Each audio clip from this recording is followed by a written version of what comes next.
So Daniel, still managing that little apartment building on Oak Street? My brother Peter asked, smirking over his glass of wine at our weekly family dinner. Must be exciting, unclogging toilets and chasing down rent checks. I nodded, taking a sip of water while mentally reviewing the 3 major property acquisitions I finalized that morning. The Oak Street building had been my first purchase 8 years ago. A small 12-unit complex that my family saw as proof of my limited ambition. They had no idea it was just the beginning. Someone has to do it, I replied mildly, hiding my amusement as I thought about the luxury high-rise I now owned across from Peter's law office.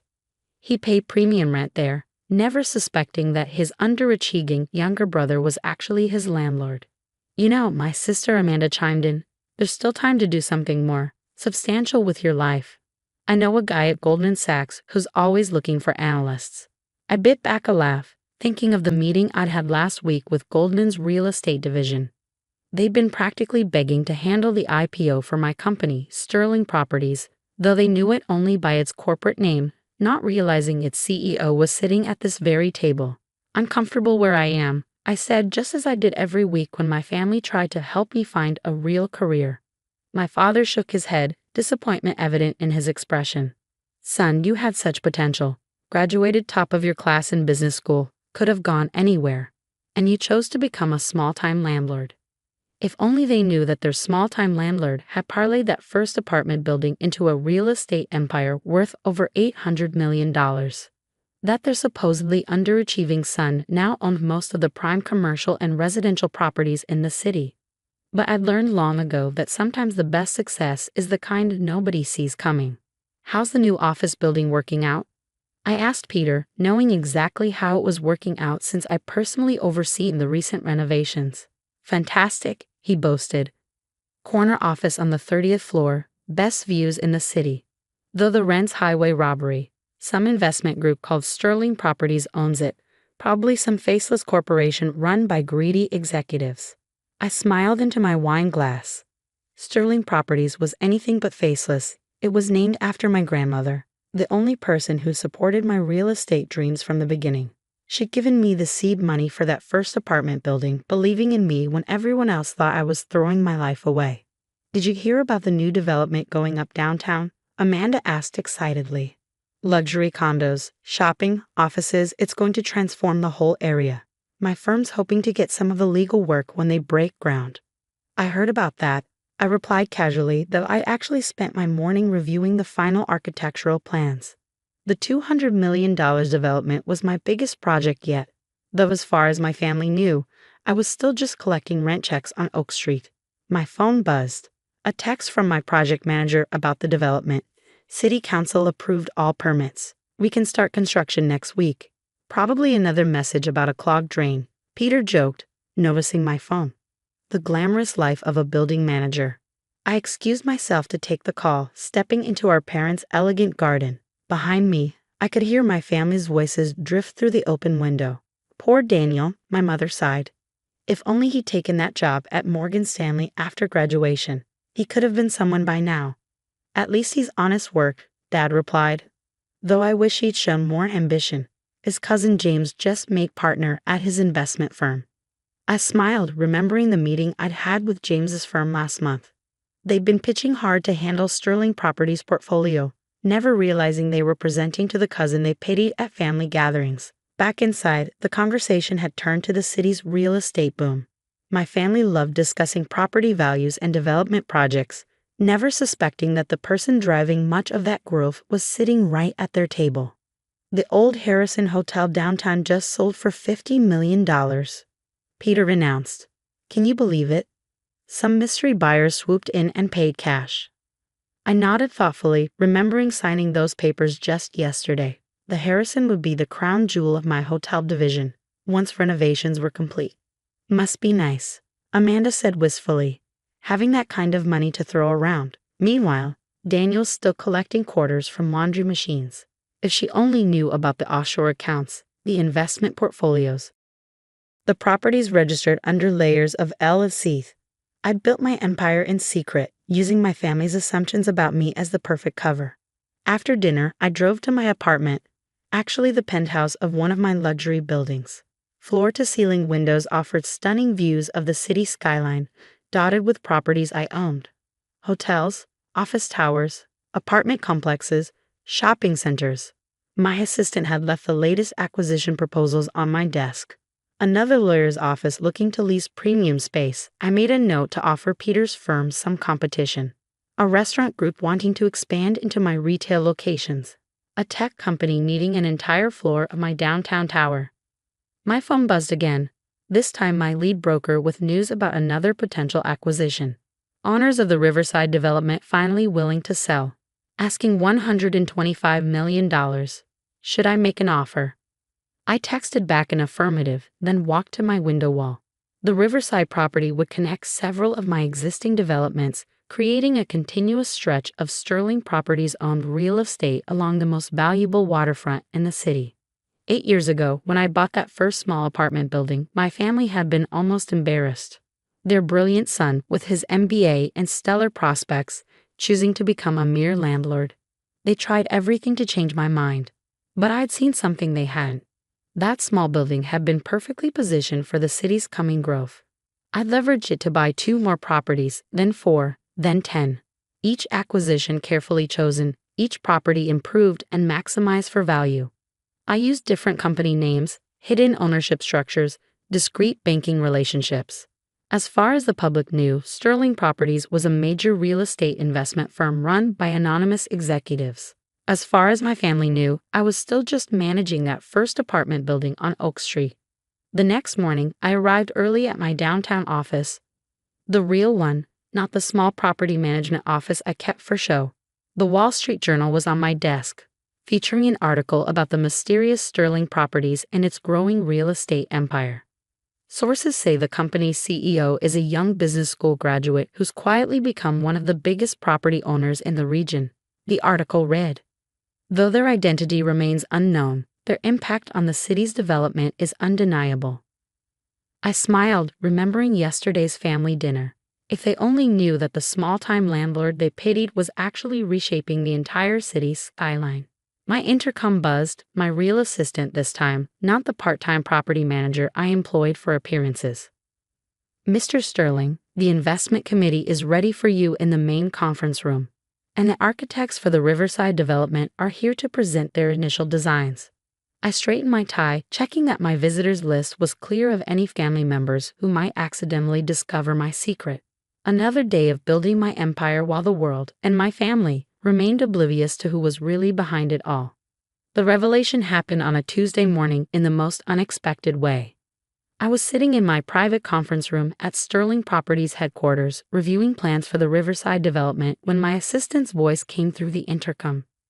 Mr. Sterling, there's a Peter Wilson here from Maxwell and Partners Law Firm. He's here for the lease negotiation meeting. My heart stopped. Peter Wilson, my brother Peter, wasn't supposed to be here. His firm's managing partner was supposed to handle the meeting. Sir, my assistant prompted, should I send him in? I had seconds to decide. I could hide in my private office, send someone else to handle the meeting. But sooner or later, this moment was bound to come. Maybe it was time. Send him in. The door opened and Peter walked in, his eyes fixed on his phone as he reviewed notes. I'm here to meet with Daniel Sterling about our lease renewal.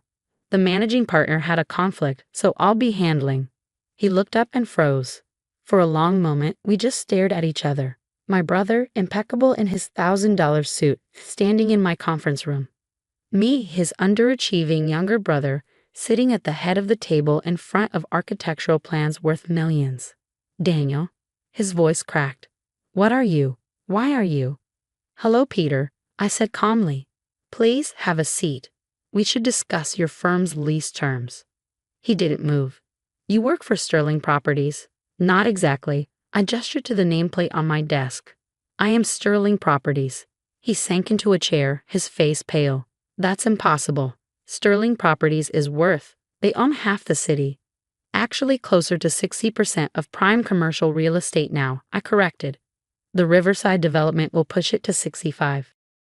The Riverside. His eyes widened as connections started forming. The Harrison Hotel purchase, the downtown development Amanda was talking about.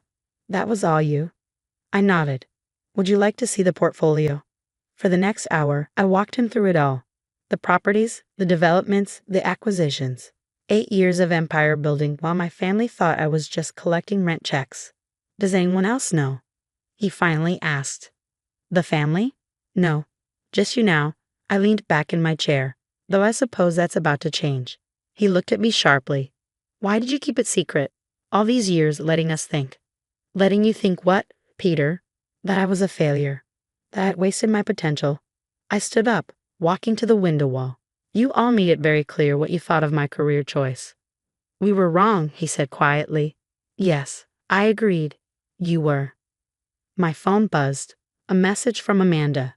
Family dinner tonight. Don't forget. I showed Peter the text. Shall we tell them together? The drive to our parents' house that evening felt different. Peter was uncharacteristically quiet in his car ahead of me. I followed him up the familiar driveway, knowing everything was about to change. You're late, Mom called from the kitchen. Amanda was just telling us about the new client she landed. She trailed off, seeing our expressions. Is everything okay? Dad asked, looking between us. Peter cleared his throat. You might want to sit down. There's something you need to know about Daniel. Over the next hour, I laid it all out. The properties, the developments, the empire I'd built while they dismissed me as a small-time landlord. I showed them articles about sterling properties, architectural renderings of my projects, financial statements that made their eyes widen. $800 million? Amanda whispered, staring at the numbers. You're worth $800 million. That's last quarter's valuation. I corrected. The Riverside development should push it over $1 billion. But you drive a Toyota, Mom stammered. It's a good car, I shrugged. Reliable, like that first apartment building everyone thought was such a waste of time. Dad hadn't spoken yet. He sat in his favorite chair, looking at me like he'd never seen me before. All those family dinners, he finally said. All those times we tried to help you find a real career, you just sat there and let us. Let you show me exactly who you were, I finished. Every smirk, every dismissive comment, every pitying look. It was educational. Educational? Amanda's voice rose. It was cruel. Letting us make fools of ourselves. Cruel? I turned to her. Like suggesting I get an entry-level job at your friend's company. Like mocking my little apartment building every chance you got. That kind of cruel. The room fell silent. The truth is, I continued more softly. I kept it secret at first because I needed to prove something to myself. But then I saw how you all acted when you thought I was struggling. The condescension. The superiority. The absolute certainty that your paths were better than mine. So this was revenge? Peter asked. No, I shook my head. This was a mirror. I just let you see yourselves clearly. Mom started crying. Dad looked like he'd aged 10 years. Amanda kept staring at her phone, probably calculating how many times she'd inadvertently insulted one of the city's biggest developers. The Riverside development, she said suddenly. My firm was hoping to get that legal work. Already assigned, I cut her off. To a firm that didn't spend years mocking its client. Peter shifted uncomfortably, probably thinking about his own firm's lease negotiation. About the office space. Your lease terms will remain fair, I assured him. I don't mix business with family, though apparently, I'm the only one who feels that way. The next few weeks were awkward. My family struggled to reconcile their image of Daniel the landlord with the reality of who I was. They oscillated between apologetic and resentful, not sure whether to be proud of my success or angry at my deception. The local business press had a field day when my identity was finally revealed. Mystery developer unmasked, read one headline. Sterling Properties CEO hidden in plain sight, declared another. My phone filled with messages from relatives who dismissed me for years, now suddenly eager to reconnect. Investment opportunities, business proposals, lunch invitations, all from people who wouldn't have given me the time of day a month ago. I ignored them all. Instead, I focused on what I did best, building, developing, growing my empire. The Riverside development broke ground on schedule. The Harrison Hotel renovation proceeded according to plan. New opportunities arose daily. 6 months after the revelation, I hosted a family dinner at my penthouse. They'd never been there before. Had never even known it existed. Watching them take in the spectacular views, The elegant furnishings, the obvious wealth, I felt no triumph. Only a quiet sadness for all the years wasted on false assumptions and missed connections. I have an announcement, I said as we sat down to eat. Sterling Properties is going public next month. The IPO should value the company at around $2 billion. They had absorbed this in silence. You could have told us sooner, Mom said finally. We're your family. Are we? I asked quietly. For 8 years, you showed me exactly what kind of family you were. Every dismissive comment, every condescending suggestion, every pitying look, that was family. We were wrong, Dad admitted. But you have to understand, we thought we were helping. We wanted you to succeed. No, I corrected him. You wanted me to succeed your way, on your terms, following your paths. You never once considered that I might know what I was doing. And now? Amanda asked. What happens now? I looked out at my city, because it was my city now, shaped by my vision, transformed by my work. Now, I said, we start over. But this time, we do it honestly. No more assumptions. No more judgments. No more trying to force each other into boxes we've created. And the company? Peter asked. Will continue to grow, but not through family connections or favors. Success should be earned, not inherited. They nodded slowly, finally understanding. Today, Sterling Properties is worth over $3 billion. We own properties across the country, developing communities, shaping skylines, building something lasting. My family? We're building something too. Something harder than real estate empires, but more valuable. Real relationships based on truth and mutual respect rather than appearances and expectations. Peter's firm still leases office space in my building, but now he negotiates directly with my team, no special treatment. Amanda's firm occasionally handles legal work for smaller projects, earned through competitive bidding. Mom and Dad are learning to be proud of what I've built, not what they wished I'd built. And me.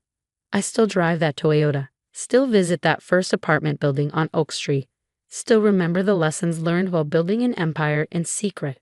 Because sometimes the biggest successes aren't the ones you can see in a skyline. Sometimes they're the ones that teach you, and those around you, what really matters.